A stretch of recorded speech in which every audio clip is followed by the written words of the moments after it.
Hola a todos. Según lo prometido el viernes pasado, hoy continuamos con los temas relacionados con la acústica, que tal y como os dije contemplarán varios y a lo largo de diferentes viernes. Bien, tal y como os dije, hoy vamos a comentar, espero vuestros comentarios por supuesto, de cómo tratar acústicamente una sala o medio de escucha, pero un poquitín más allá de lo tratado el viernes pasado. Vamos a entrar un poquitín más en profundidad de cómo se debe acometer de forma correcta el tratamiento acústico de una sala o nuestra sala o un medio de escucha. El objetivo fundamental que persigue el acondicionamiento acústico de una sala o medio de escucha es crear en este el espacio de audición neutro. Quedémoslo con esta definición, con este adjetivo, neutro, para poder reproducir música de la forma lo más fiel posible, o al menos eso pretendemos.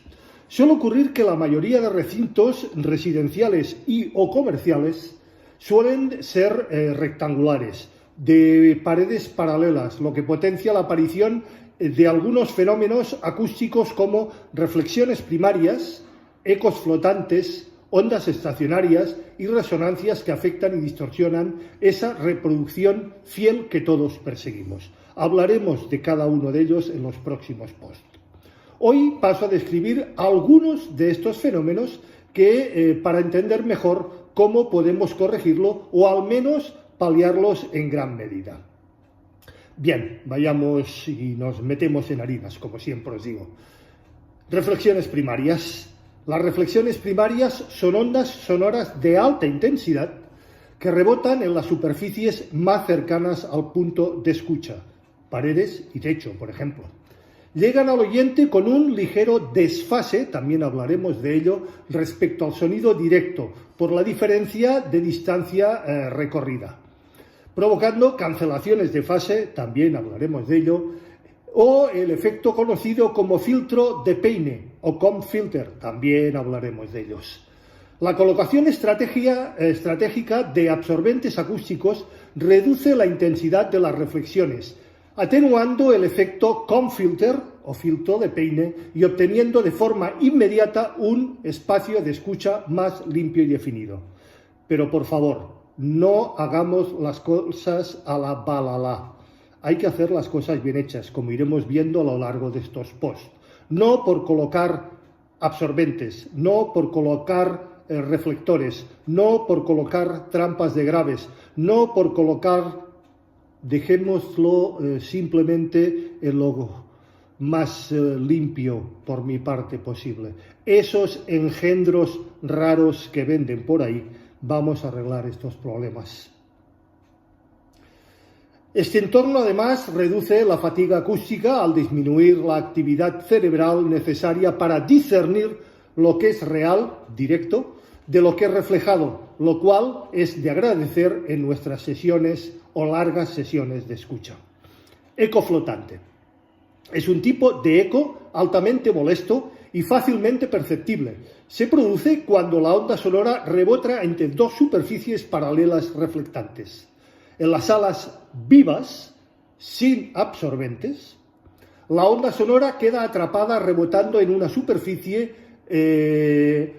o de una superficie a otra sin apenas perder intensidad, produciendo un eco de tono más bien metálico que además de distorsionar la escucha original, incluso dificulta la localización de la fuente sonora, o lo que es lo mismo, la alteración de la imagen estéreo o los que algunos llamamos holografía sonora.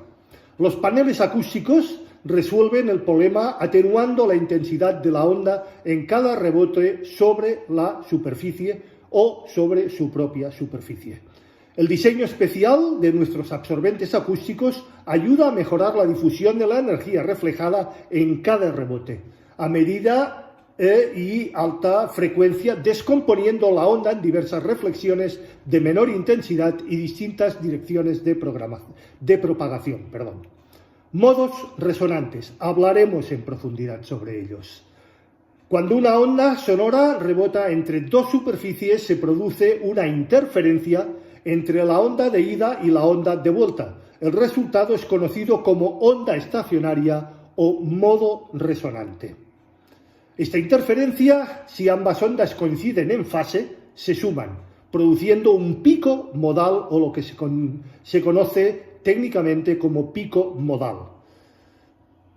En la respuesta en esa frecuencia y por supuesto también en sus armónicos. Hablaremos de nuevo sobre los armónicos, pero recuerdo que existe un post donde tratamos en profundidad este tema. En cambio, si ambas ondas se encuentran en contrafase o en desfase, se anulan entre ellas, creando lo que se llama un valle o cancelación en la respuesta de la sala. Este fenómeno es especialmente problemático en bajas frecuencias, ya que su presencia es más aislada y se concentra en torno a las frecuencias fundamentales de la sala, alterando abruptamente la respuesta frecuencial en función de la posición de audición dentro de la misma o propia sala. La instalación de trampas de graves, hablaremos en profundidad en un post sobre ellas, en las esquinas de las salas permiten reducir la intensidad de baja frecuencia y suavizar los efectos de las ondas estacionarias para crear un entorno de audición más fiel y más neutral, que es evidentemente lo que pretendemos. Consejos básicos para un óptimo rendimiento. Te serán más que útiles y muy útiles para obtener el máximo rendimiento si decides instalar un tratamiento acústico en nuestra sala. Señores, este post y el resto de posts solo pretenden una cosa: que nos demos cuenta de una vez y por todas que debemos, si podemos evidentemente, tratar ligeramente, como vimos el viernes pasado en nuestras salas, y si nuestro bolsillo y nuestra economía nos lo permite, hacer un tratamiento en profundidad de nuestras salas. No me cansaré de insistir, nuestra sala es, si no más, un 30-33% del rendimiento de nuestro equipo. Bien, un tema más, un punto más, balanceo estéreo. Busca la simetría en el punto de escucha. Sitúate en el punto medio entre las dos paredes laterales. La distancia hacia la pared debe ser la misma en el canal izquierdo y el canal derecho. En caso contrario, existirá lo que se llama un desfase entre canales que alterará la imagen estéreo. Evita el centro de la sala. Es el lugar donde interactúan todas y cada una de las ondas estacionarias, el punto con mayor alteración de la respuesta de la sala y el punto con mayor energía. También hablaremos sobre el tema energías y presiones sonoras. Si es posible, no te sitúes próximo a una pared. Así evitarás la zona con mayor conflicto y facilitas el diseño acústico. Reflexiones. Facilita la instalación del material acústico y evita situarte con una ventana, una puerta o un lateral. Recuerda, siempre intenta la simetría. Difusión natural. Aprovecha formas atípicas de la sala o mobiliario para utilizarlo como elemento difusor, ya lo vimos el viernes pasado. En la parte posterior, sobre todo, una estantería, una librería repleta de libros, discos, etcétera, etcétera, como ya vimos, es un gran aliado. Punto de escucha, punto dulce y punto focal, que no deja de ser lo mismo. Separación entre ambos altavoces y estos con el punto de escucha debe dibujar un triángulo equilátero o lo más próximo a él, es decir, todos los lados iguales o con la misma distancia. Los altavoces, en realidad, deben de apuntar o focalizar a un punto situado unos pocos centímetros por detrás del punto dulce o punto de escucha. Simplemente unos pocos centímetros. Os aseguro que mejorará en mucho vuestra calidad de escucha. Este truco mejora más que sustancialmente la imagen sonora, la hilografía y el espacio acústico. Materiales acústicos. Altura de paneles. En general, es una buena idea, o más que buena idea, colocar los paneles a la altura de la que se sitúan los oídos del oyente. Una persona sentada, para que nos hagáis una idea, tiene sus oídos aproximadamente a 1,20 m del suelo, si está de pie. Si la altura de pie suele rondar, perdón, si está sentado, si está de pie suele rondar el 1,60 m, 1,70 m aproximadamente del suelo, una persona normal, no un enanito ni un jugador de básquet, de pie o sentado, a la altura de la oreja, evidentemente. La técnica del espejo. Creo que para algunos os sonará y bastante. Es algo bastante, bastante acometido y bastante comentado. Es una técnica que te facilitará encontrar el punto en que se producen las reflexiones primarias. Necesitarás un espejo y un ayudante, evidentemente. Primero, acomódate en el punto dulce o punto de escucha. Segundo, tu ayudante debe desplazar el espejo a lo largo de la superficie reflectante a la altura de tus oídos. Tercero, descubrirás el punto óptimo en el que debes colocar los absorbentes acústicos para las primeras reflexiones cuando puedas ver el reflejo de los monitores en tu espejo. Detente y reflexiona. Por lo general, la mejor defensa contra los reflejos no deseados es atacar las áreas problemáticas con una combinación de absorción y difusión. Lo veremos también en los próximos posts. Materiales absorbentes, prevenir o reducir en gran medida la reflexión, mientras que los difusores rompen la reflexión, las dispersiones de las ondas en una multitud de direcciones diferentes y en gran medida para disminuir su impacto.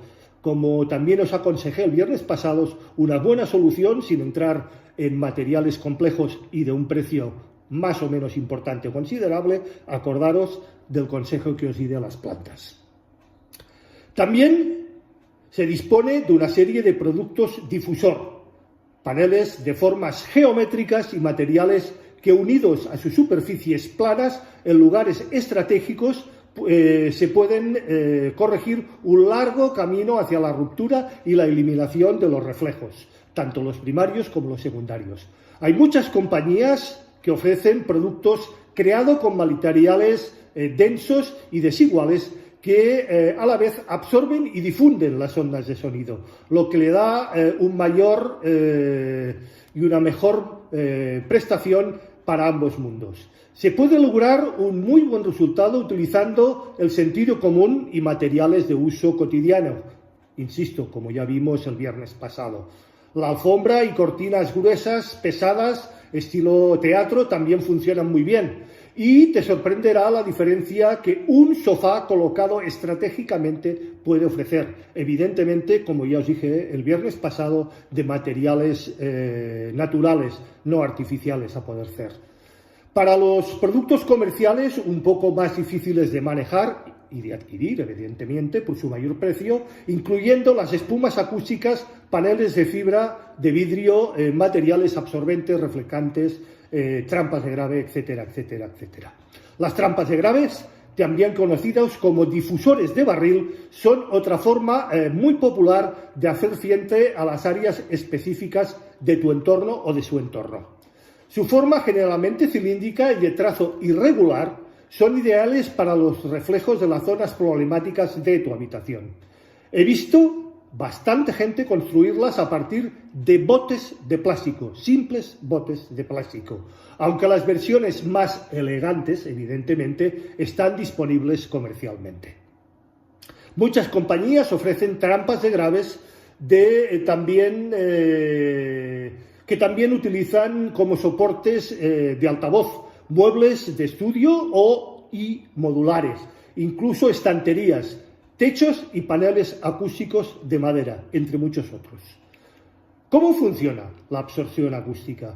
Los paneles acústicos fabricados con materiales fonoabsorbentes, no caseros y no chapuzas, como ofrecen otros, no me cansaré de decirlos, son los protagonistas indiscutibles de cualquier trabajo de acondicionamiento acústico realizado de forma correcta y con un mínimo de profesionalidad.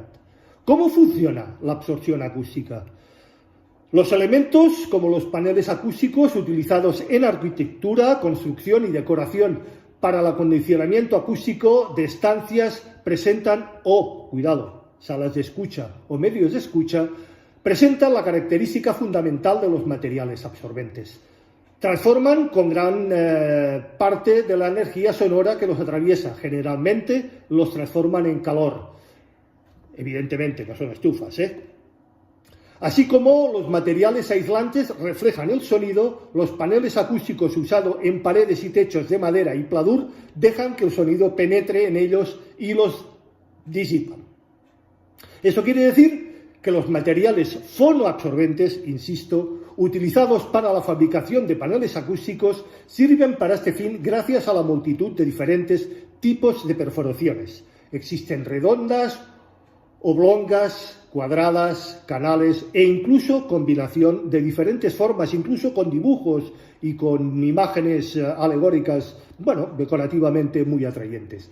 O sea que permiten el paso del aire para que el material pueda disipar las ondas sonoras que en ellos choquen contra las paredes y cavidades de las mismas. También es importante y, por supuesto, definitorio de sus prestaciones el espesor y grosor de cada uno de estos paneles acústicos para determinar la absorción máxima y las frecuencias diferentes a las que van a trabajar. El sonido penetra en los paneles solo hasta determinada profundidad o a diferentes profundidades, a partir de la cual ya no es necesario darles mayor espesor. En cuanto a la absorción acústica, los parámetros más importantes que rigen el comportamiento de los paneles acústicos fonoabsorbentes son su densidad, su porosidad, su tamaño y forma de los paneles, su tamaño, su forma y sobre todo su ubicación de las ranuras y perforaciones en cada uno de ellos, distancia del montaje de las superficies o lo que se llama el plenum. Por último, debemos tener más que en cuenta que la efectividad acústica de los paneles acústicos se expresa, entre muchos otros parámetros, con su coeficiente de absorción, reflexión o difusión sonora, definido como la fracción de energía que las ondas sonoras incidentes que son absorbidas por el panel. Recordad que todo esto son solo ejemplos y consejos para una realización amateur, doméstica, del acondicionamiento acústico de nuestra sala y medios de escucha. La forma correcta, insisto, la forma correcta de realizar el mismo es mediante lo que se llaman, y algunos conocéis como T60s, RTAs, análisis y mediciones, sobre todo con material apropiado, con instrumentación apropiado y por personal mínima y propiamente, debidamente preparado y formado para ello, con los conocimientos técnicos necesarios para la utilización de todas y cada una de estas herramientas y lo que en ellas nos reflejan. Y como siempre os digo, eso es todo por hoy, que no ha sido poco y que no es poco. Tomad vuestras propias conclusiones, consideraciones, ideas y demás al respecto. Quedo abierto, como siempre, a vuestras dudas, preguntas, aclaraciones, cuestiones y sugerencias, que como bien sabéis, puntualmente son respuestas y comentada con cada uno de vosotros o con muchos de vosotros. Recordad, si os ha gustado, dadle al like, ya no me cansaré de insistir. Compartid el post, ayudáis a crecer al canal, cada vez somos más. Suscribiros si no lo estáis ya. Acordaros de darle a la campanita gris para que YouTube os avise de cualquier novedad dentro del canal. Como muchos de vosotros sabéis, no solamente los viernes tenemos a las 8 estrenamos, sino que en algunas ocasiones subo shorts y en otras ocasiones subo directos. También creo que por los resultados y los comentarios que últimamente venimos intercambiando, también generan un cierto interés. Gracias, sobre todo, por haber llegado hasta aquí y por haber aguantado una vez más mis historias, mi palique, mi comentario y mis elucubraciones técnicas. Nos vemos, si así lo creéis oportuno y conveniente, una vez más el próximo viernes en un nuevo capítulo de A las 8 estrenamos. En él seguiremos hablando de acústica, pero esta vez cambiaremos un poco. Creo que también va a ser interesante. Hablaremos de qué es y para qué sirve una cámara anecoica. Creo que va a ser interesante. Hasta entonces, que tengáis todos una muy feliz y muy musical semana. Nos vemos el próximo viernes Recordad, a las 8 de la tarde en un nuevo capítulo de A las 8 Estrenamos. Nos vemos entonces. Gracias.